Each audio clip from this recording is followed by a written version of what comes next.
Welcome everybody to the People's Church of Divine Prophecy Sunday service. I'd like to ask you to please silence your cell phones unless you're medical or law enforcement personnel.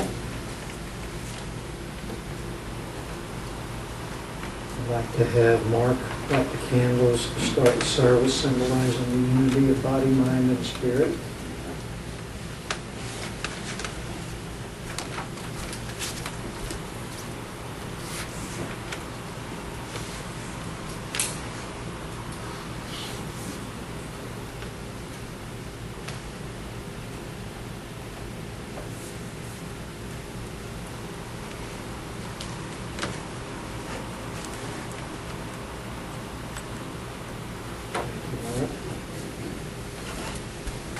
Please stand for the invocation or remain standing for the first hymn. Dear Father God, we give thanks for this ability to gather here today in peace, harmony, and hope. We give thanks for your presence, your love, and kindness. May we all be able to give those back out to the world around us as we receive them from you. May we find comfort and peace in the presence of the Lord. Amen. The next portion is a reading by the pastor.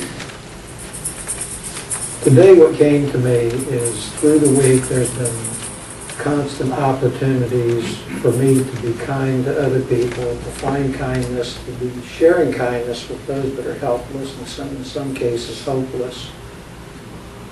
Sometimes they're not as apparent as they are at other times. Just this morning, my wife feeds another lady's horse and she's riding down the access road. We live out in the country, so you can't always tell where access roads are, where properties are, or how to get to them.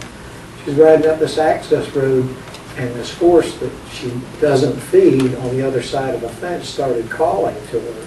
So she said that was strange, so she stopped and looked. And there was this 2-inch pipe that had broken. Somebody's well pump had broken. It was flooding the corral that it was standing in, and a little goat was in there too, flooding the whole corral. And they were in the water up to their ankles. So she doesn't like wandering around the country too much without me with her. So she comes home, she tells me what's going on, and I'm almost ready to leave for church, and I'm running a little late anyway. So I'm sitting there thinking, do I have time to do this or not? And I said, I have to do this. So I rode up the road, looked around. First 2 houses I pulled into, there were cars there, but nobody had answered the door. I couldn't find, this house was way back in the middle. You couldn't really hardly tell how to get to it. I could see it, but I couldn't tell how to get to it. So 30 minutes after I started looking for it, I finally find the road, drive down it, knock on the door, no answer. So I walked back to the goat and horse pen, and there was no way to shut the water off. The parent back there was just flooding the corral. It was a low spot. And so I get ready to leave. I was writing a note to put it on the front door, hoping somebody would find it. And this guy calls out the window. It's an older guy. Of course, I'm kind of older myself. And he says, I'm crippled and I can't get out of the bed right now. What do you need? So I told him, and he said, well, that's my son's corral. He lives right across the way there, and I'll call him. So I came on in, and I got here. I must have been in some kind of spiritual time warp, because I got here on time. I got here with almost enough time to get set up, even though Ronnie wasn't here. My wife had a similar experience where she had, a couple of weeks doesn't go by without us having to rescue some small animal or something that somehow comes across our path. And her mom had gotten this little chimney ran out of her chimney. A little baby had fallen out of a nest, and she put it in a towel. Peggy decides she's going to take it to the rescue people that live out there in Lake Helen. It's a federal rescue organization, a vet that volunteers their time and stuff. So she, on the way there, she sees a lady standing in the road with a car blocking the road, so she gets out, and there's a possum that had been hit, a mama possum that had been hit and killed on the road, and all these little babies were stuck in the pouch, and some of them were on the road crawling across the road, so she picked up the one she could, got somebody to help her put the mama possum in the back, because there was obviously some possums still in the pouch that had just gotten born. So they got into the vet, and everybody, some of them lived, some of them didn't, but you had these opportunities of kindness to help people, to help things. And, you know, sometimes we're just too busy. We feel we're too busy, we're in too much of a hurry. Somebody in distress by the side of the road. I remember one time I was going down I-4, driving rain, bumper to bumper traffic, and some lady was trying to wave down traffic. This was about 7 or 8 years ago, before the advent of cell phones like they are now. So I said, I just felt the urge to stop. So I stopped, and her husband was having a heart attack in the car, and it was a driving rain. Nobody was stopping. So I stopped and managed to, you know, get him comfortable. He didn't go into cardiac arrest. He was just having an attack. So I had a cell phone from work, and I called 911. But it's just these, you know, driving rain in a hurry to get home, bumper to bumper traffic, you know, and just out in the clear blue, I just felt like stopping. So you need to pay attention to these opportunities to be kind to people, to help with people, and respond to them. Because what I find, what happens when you do that, is it allows you to express your spiritual beliefs to the world around you. It allows you to put them into practice, and you see the reality of God in action in the life around you. And we can believe all we want to believe, we can say what we say, but putting it into practice is where they say the rubber meets the road. I'm not saying do anything careless, you know, because there's a lot of nefarious people out there that take advantage of kind-hearted people. And the last thing I'll say about this is, you know, I told most of you that my son's house burned down last weekend, and I have a lot of difficulty with his girlfriend.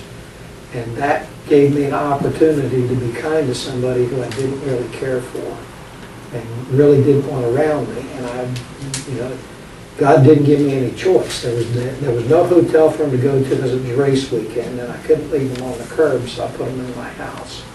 And as a result, what I realized was the way other people act does not relieve you of the responsibility to be a spiritual person. You are a kind and spiritual person because that is who you choose to be, and it doesn't have anything to do with how other people act towards you. You are that way because God guides you to be that way. And that's what your duty is, that's what your responsibility is to act on these spiritual beliefs and to practice them when the opportunity presents itself. Thank you. The next portion of the service is the healing portion of the service.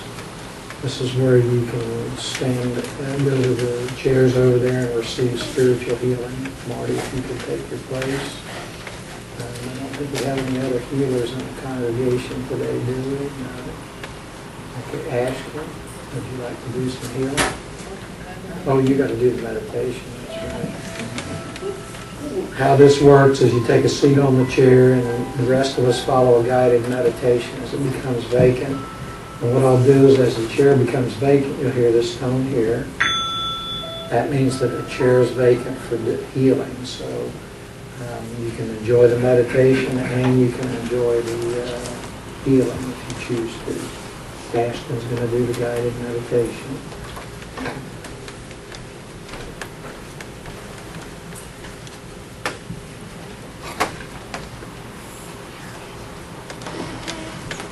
Good morning. Find a comfortable position to sit.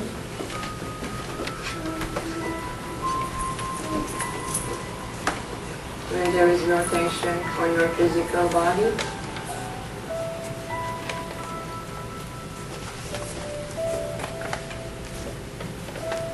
Taking a few deep breaths, close your eyes.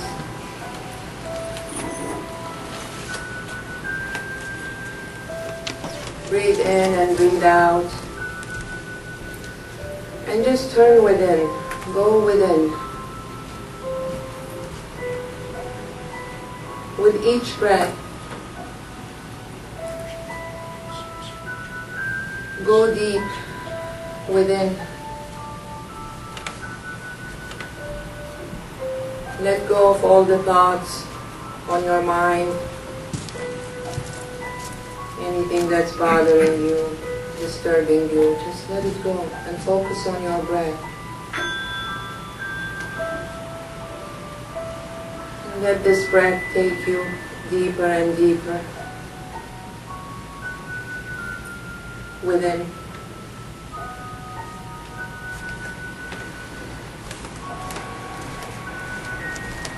Try to listen to your breath.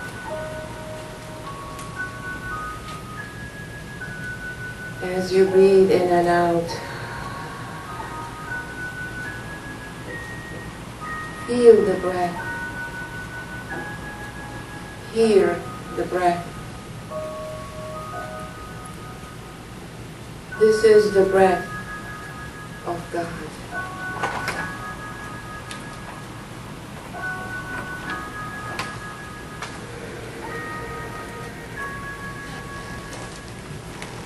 That is taking you deeper and deeper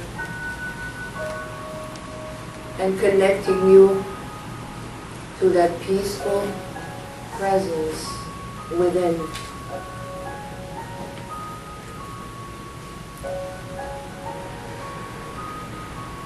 Connect with that peaceful presence.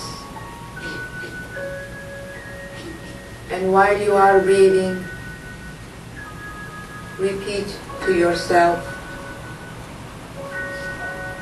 I am at peace within and with my surroundings.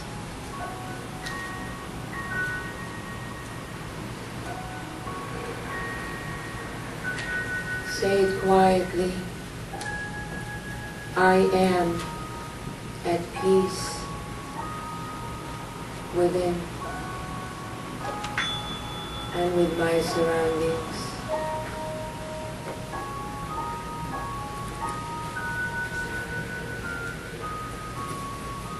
Until you feel a peaceful sensation filling your entire body. Just focus on your breath and experience inner peace.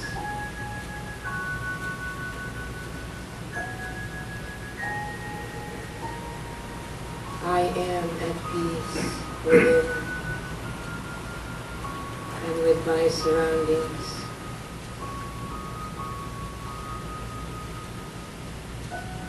Be still and focus.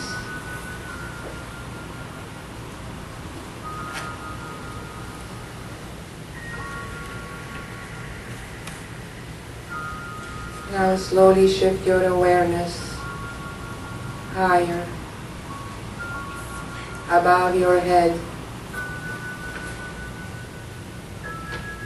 Become aware of a golden presence that is way up above your head.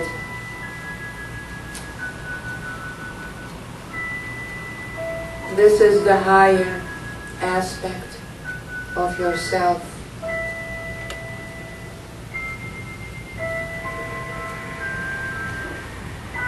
The godly aspect of yourself.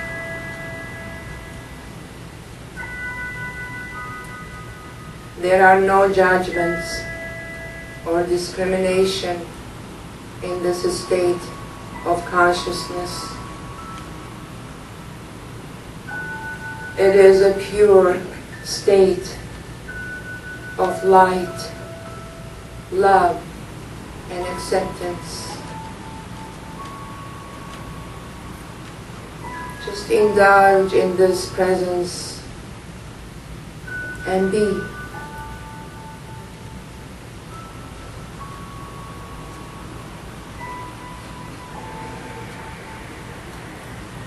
Feel God's unconditional love and compassion and be.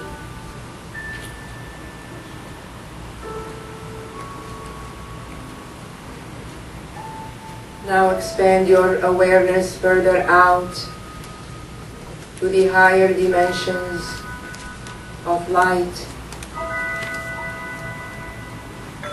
and connect with those consciousness that are of pure and light. And become one.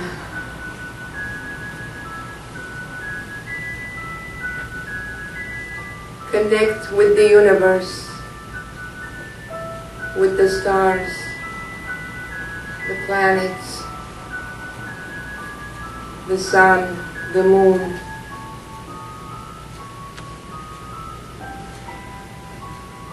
and connect to your Creator, God.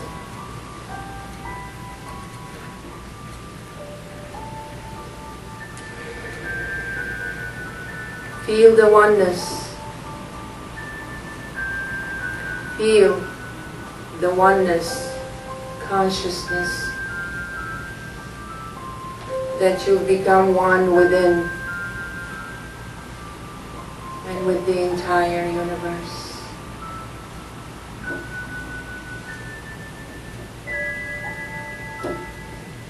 Now bring this awareness with you as you come to Earth, our beloved Earth, and connect this great consciousness of oneness with humanity everywhere, with your loved ones, with your friends, with your neighbors, with the strangers. Just connect this consciousness with them.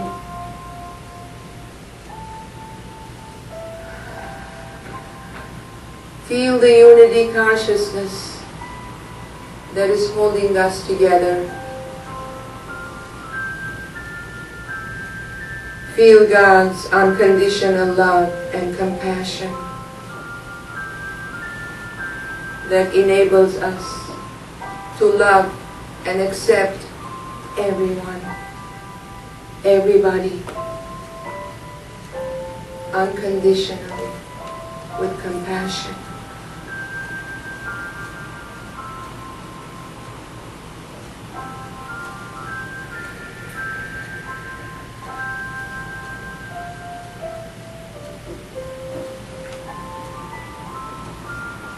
Let these feelings and vibrations integrate into your consciousness. And know that we are one. We are one. I am you. You are me. We are one. And in this unity, we all live in harmony and peace because we are one. We are one.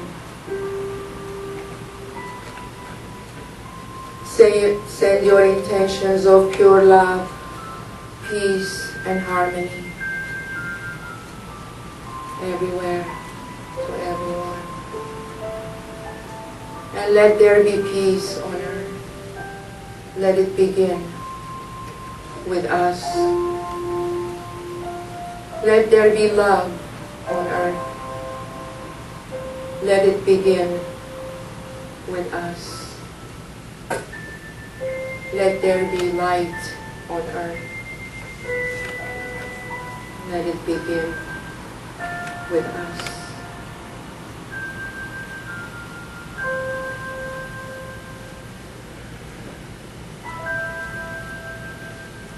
As you absorb all these feelings, bring them back with you as you come back slowly to your physical body. And integrate them and apply them in your daily actions as you interact with others.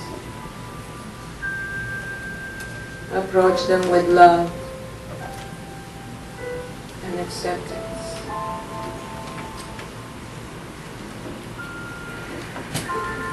Come back to your physical body and become aware of your physical senses. When you're ready, you can open your eyes and be here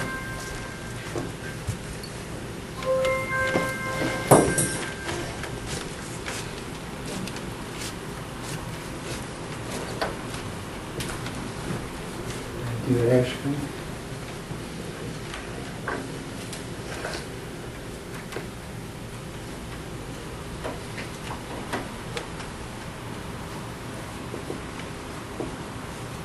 I'll close this portion with a reading of an inspirational passage. Be expectant. Constantly expect better things. Believe that what God has in store for you is better than anything you have had before. The way to grow old happily is to expect better things right up to the end of your life and even beyond.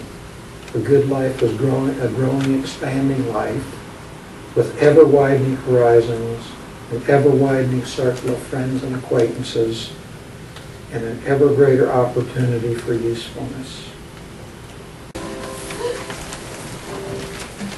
The next portion of our service is the inspirational lecture. Reverend David Hiller has returned to speak with us again. He is spent 27 years traveling churches, hospitals, colleges, and mental health agencies, and through changing thoughts and changing energies, witnessed pretty much miraculous things in people's lives. He has developed different systems to help with that, which he will talk about today, either in the lecture, Psych K consultant and healer, or he's going to share his thoughts and experiences with us today. He's also available for sessions, which he will describe in the announcement portion. I really enjoyed him last time, and I'm sure we'll have a nice time this time. Please welcome back Reverend David Hiller.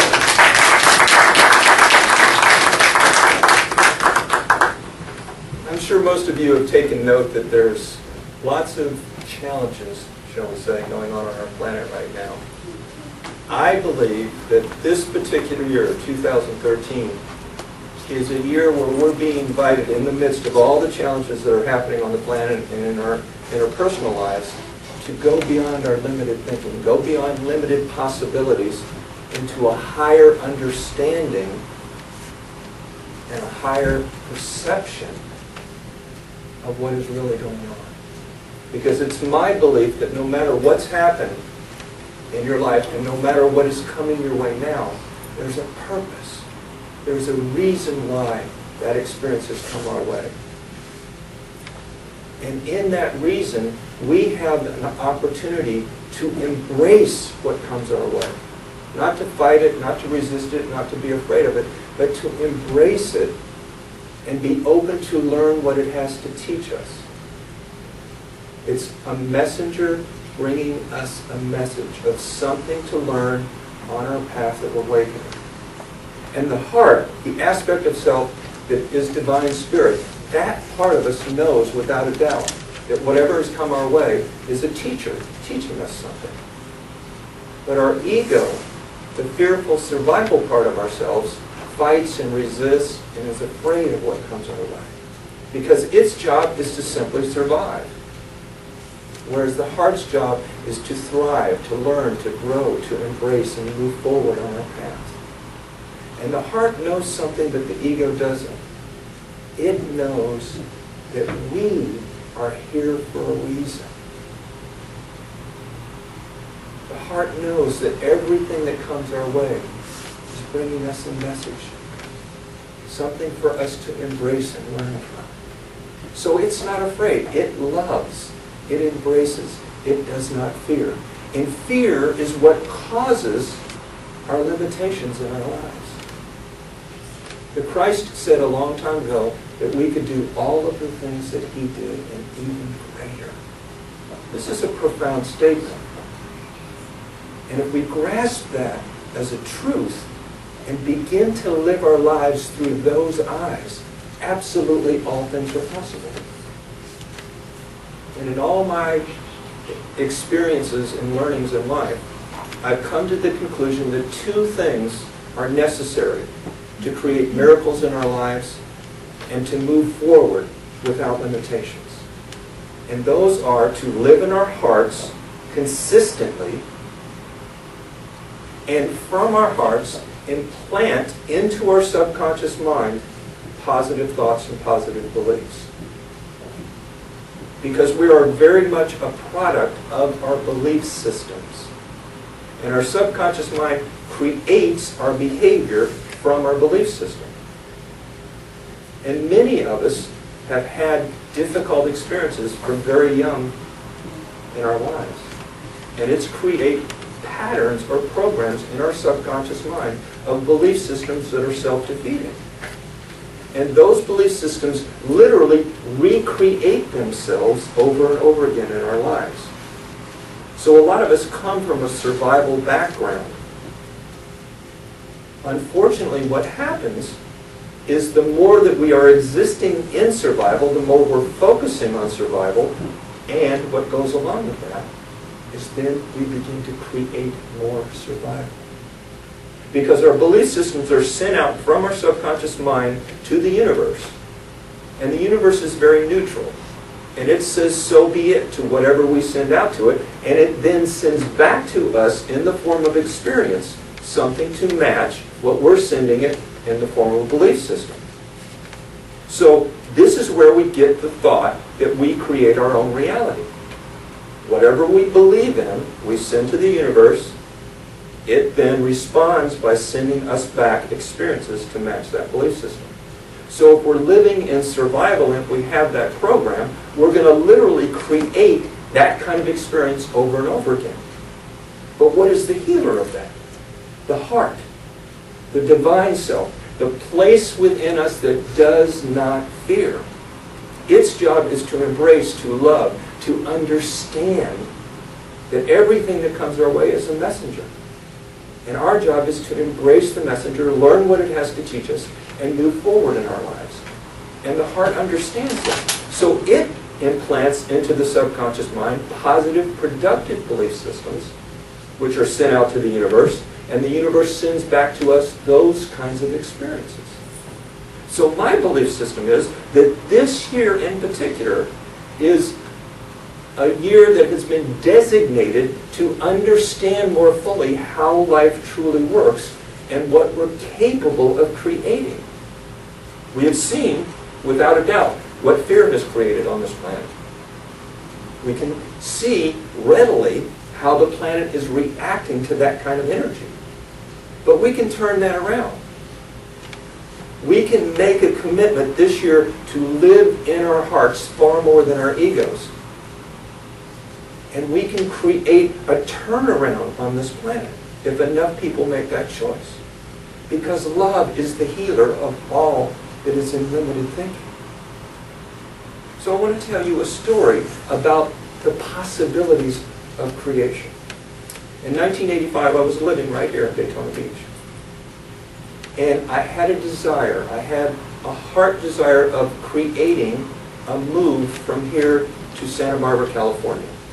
I didn't know anybody out there, but I just knew in my heart of hearts that that was my place to be. And I practiced a technique of moving out of my egoic limited thoughts into my heart and holding a holy vision in my heart every day, seeing myself living in Santa Barbara and being very happy. That was the vision that I held. And I felt what it felt like to actually live there. So every day I would see this vision in my heart and I would feel what it would feel like to live in Santa Barbara. And I saw it happening right here, right now in my heart. Not that it was coming my way in the future, but that it was happening right now. And then I created what I call a dream team. A group of like-minded, like-hearted people that would hold that vision and believe in it with me, which magnified the possibilities considerably. And so I was doing this on a regular basis, and one morning I woke up and my inner guidance spoke to me and said these words: pack your bags, get in your car, move to Santa Barbara now. Well, I have to admit, I started arguing with that inner voice. You know how we do that sometimes? But in truth, when that divine inner voice speaks to us, it does not lead us astray. And even though I argued for a while, that voice was so powerful, so persistent, that I decided that afternoon that I was getting the one last ingredient that I needed to create this dream for myself. the go for it from my inner guidance. And one thing I do know is that divine guidance does not lead us astray. So literally that afternoon, I packed my bags, I got in my car, and I started driving to Santa Barbara. It took me about 4 days to get across country. I pulled up to a Motel 6 in Santa Barbara, probably the only Motel 6 in Southern California. Unpacked my bags, got in the room, looked around. Oh my God, what am I going to do now? I didn't know a soul. Didn't have any plan, just knew I was supposed to be there. And my inner guidance said, open the phone book, close your eyes, touch somebody's name, call them on the phone, and introduce yourself. Well, I thought about that for a while. And then I thought, why not? This is California, anything goes out here. Why not? So I said, I'm going to do this. So I closed my eyes, I touched somebody's name, and it was a woman. I said, boy, I sure hope I get the answering machine. No, she answered the phone. So I took a deep breath. I said, at the risk of you thinking I'm nuts, here's my story. I had a dream. I wanted to move to Santa Barbara. Even though I didn't know anybody, I just knew in my heart of hearts it was my right place to be. And I followed these steps to create this dream. And my guidance said to go for it. So I drove all the way across country. And here I am. And when I got here, I didn't have a clue. I didn't know what to do. But my guidance said, pick somebody's name out of the phone book, call them and introduce myself, and I picked your name. So I held my breath for a second. I waited for her response. And she said, Dave, I'm so glad you called. She said, you're not going to believe this. She said, I'm a personal facilitator for a weekend workshop that's going to have lots of teachers and counselors and healers there. You've got to come to this because a miracle is going to happen for you. And I said, thank you, Jesus. And I went to this amazing workshop, and she was absolutely right. It was just phenomenal, just the neatest people you could ever imagine. And in the midst of the workshop, I had a chance to get up and tell my story. And I said, you know, I followed my dream. I followed the belief that all things are possible. Even though I didn't know anyone out here, my guidance said to go for it, to go and move out here, and miracles would happen. And so I did. And when I got here, I didn't know what to do. And my guidance said to pick somebody's name out of the phone book, and I picked this woman that's a facilitator of this workshop. And I introduced myself, and so here I am. And 150 people stood up and started clapping. And they said, welcome home, Dave. And then somebody came up to me and said, you know what? I've got this big organization out here, and I'm looking for a really gutsy therapist to come and work for me. You come and work for me. I know you'll love it. And then this other person came up to me and said, we have this huge house overlooking the cliffs in Santa Barbara, and the bedroom we have available has this ocean view. Come and live with us. Why did that miracle happen? Because I followed the steps that all things are possible. I believed in the vision that I was holding. I felt it happening right here, right now. I held that vision. I saw it happen. I felt it. I called forth a group of people to hold that vision with me. And when my guidance said to go for it, even though it was a huge risk for me, even though I didn't know anyone, I followed that guidance. What is the miracle that you want to create? What if we believe today that all things are possible, that nothing can hold us back? Nothing that's going on out there, nothing that's going on in here can hold us back if we believe in ourselves and what is possible for us. And it's never, ever, ever too late to create a miracle for yourself. I want you to know that. It's never too late. In 2002, my wife and I spoke at Unity Village. My wife is the minister of a Unity Church, and we spoke out there at a week-long conference. And we were feeling really good. The energy was wonderful. We just completed a workshop, And right after our workshop, they made an announcement about another workshop that was going to happen in a couple of days. And they said, this workshop is going to be held by a man named Sky St. John, who is a really powerful teacher and healer. And they said the title of the workshop is called Coming Home. And when I heard those words, something told me it's really important, Dave, that you go to this workshop. And so I did. And in the midst of the workshop, Sky tells us a story about how he was trained by Elizabeth Kubler-Ross to do the Coming Home experience. And in the midst of the training, there was a whole group of Vietnam veterans out in the audience. And Elizabeth asked the vets if they would be willing to go into another room for a few minutes because she wanted to talk to the rest of the crowd. And she said, I'll call you and bring you back as soon as I talk to them because I want to create some healing for you. And so she talks to the audience and she says, you know, these men and women are still dealing with the atrocities of that war.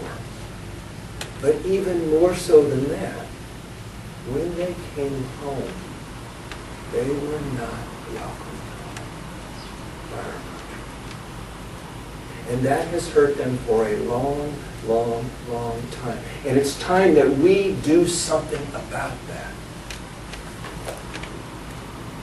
It's time that we represent our country in a whole new way. And when they come back into this room, we're going to cheer them on. We're going to give them words of encouragement. We're going to give them healing touch. We're going to give them blessings. And we're going to help them once and for all heal because they're welcomed home. And everybody agreed to do that. So she brings the vets back out. And as soon as they walk in, everybody starts cheering and clapping and giving words of praise and healing touch. And somebody ran to the piano and started playing parade music. And it was so powerful that the vets were overcome with emotion. And they fell to their floor and just started weeping, years and years and years of tears pouring down their cheeks. And Elizabeth invited the group to create a circle around them and invited the vets to stand back up and walk amongst the people to receive blessings and healing. Well, they stood back up, but they were so weak-kneed, so overcome with emotion, that they couldn't walk. They fell back down on the floor and literally had to crawl amongst the people to receive healing. But they didn't. An amazing miracle happened for them that day. A profound healing. So Sky tells us a story. And he says, now we're going to do our own version of the coming home experience. So anyone here in our audience that's had any kind of an experience where you didn't feel welcomed and supported in your life, you're going to go to the back of the room. And everybody else is going to go to the front of the room. And they're going to be your welcome committee. And you're going to tell us your story about how you didn't feel welcome. And we're going to welcome you home. So I got up and started walking to the front of the room to support everybody else. But when I did, that same inner guidance spoke to me and said, Dave, you know, you've been holding on to something for a long, long, long time. This is your chance to tell your story and heal once and for all. So you go to the back of the room. And in that moment, I didn't know exactly what the inner voice was talking about, what it was referring to, but I just knew it was important. So I just turned around and went to the back of the room. And everybody, one by one, was telling these amazing stories of how they didn't feel welcomed and supported in their lives. And as soon as they told the story, Sky would welcome them home, and everybody would bless them and give them words of encouragement and healing touch and blessings, and they would feel welcome. And it was just absolutely amazing to watch this. And then all of a sudden it was my turn to tell my story. And when I walked up to pick up the mic, I still didn't know what I was going to say. But just as I picked up the mic, the inner voice said to me, you know, Dave, you were one of those Vietnam vets. Your father, your country, everybody completely forgot about you as if you did not even exist. And when you came home with all those other men and women, there was not one single person there to greet you when you got off that plane. and there was no one there to greet anyone else. And that has hurt for over 30 years. I felt like I was a man without a country. And I've been praying for healing all those years. As soon as I picked up that mic, I started trembling, literally trembling, and somehow I managed to choke out the words. And I said, you know, I've been praying about this for a long time. I need to be welcome home. I need to know that my country cares about me, to heal from this awful experience.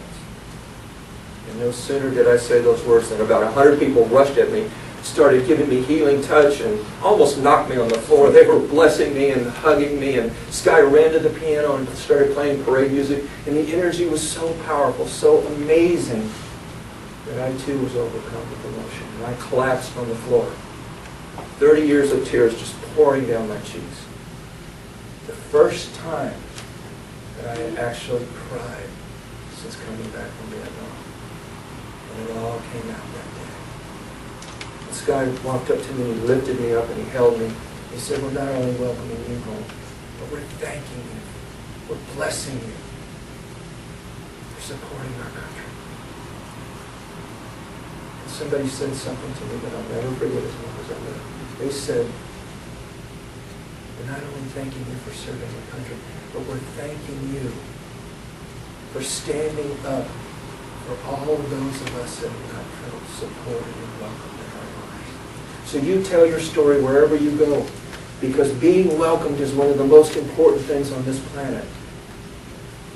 If we don't feel welcomed, more than likely we're in survival, limited experience, limited possibilities. So this is really important now. And right then and there I vowed to do just that. And as soon as I did, I felt an anvil of weight that I'd been carrying all those years just lifted from my shoulders.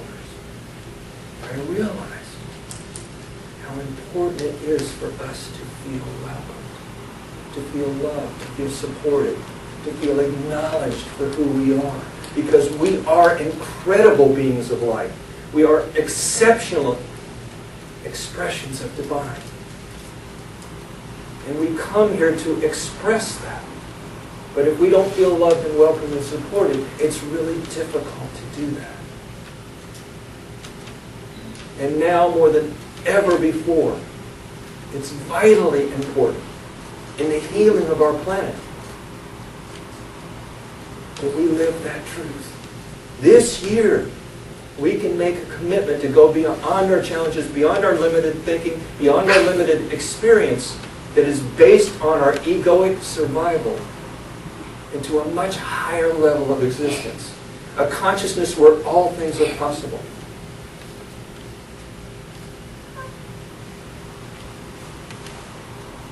Our subconscious mind is vitally important in creating our reality. Pay attention every day to your words, thoughts, and actions. Determine if they're egoic-based. And if they're egoic-based, they're going to be survival-based, fear, judgmental, criticism, control, manipulation, protection. They're going to be these kinds of thoughts. If they're heart-based, they're going to be loving, blessing, healing, compassionate, holy, higher understanding. And if we're in our ego, we don't have to stay there. We can call forth divine spirit to move our thoughts, to move our energies out of here, into our holy thoughts, into higher possibilities for ourselves. Every moment that we're in our heart is another moment of love and joy in our lives. And you cannot be in love and fear at the same time. It's not possible. You can go back and forth. But our goal in life is to live here as much as possible and create from this level of being. That's what we're going to do this afternoon in the workshop. We're also going to do Psych K, psychological kinesiology, or subconscious programming in the workshop, where I'm literally going to install into each one of your subconsciouses a belief system that you want to have of something that you want to create in your life. This technique called psychological kinesiology is incredibly powerful. It literally helps the subconscious believe something that we want to create in our lives. And once we believe that, that message is sent out to the universe, and the universe says, so be it, and brings that experience back to you in the form of a blessing, where all things are possible. Psych K helps us to actually have that experience. I've been doing this for 7 years now, since I had a miraculous healing with Psych K. A profound physical healing. I have seen amazing things happen. We're going to do this afternoon in the workshop. And on Wednesday, I'm going to do private sessions, including Psych K, right downstairs in the bookstore. Because I know that all things are possible. And I know if our heart is working with our subconscious mind, we don't have limitations. And I can't think of a better time than right here, right now, to embrace that belief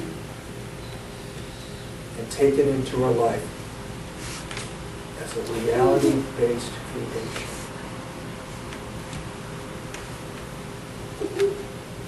Right after the talk, I'm going to be at my table. My partner and I have created some really powerful CDs, or 6 CDs, to program the subconscious mind with positive beliefs. These are very high-tech and very powerful, where all things are possible. Please come and talk to me about them. There's 6 different subjects. They're very powerful, and they will help you create a reality that is based on love and greater possibilities. Remember something. You are God's dream come true. Believe it. Thank you. God bless you. The workshop that I'm doing is this afternoon at 1:30 downstairs. Thank you.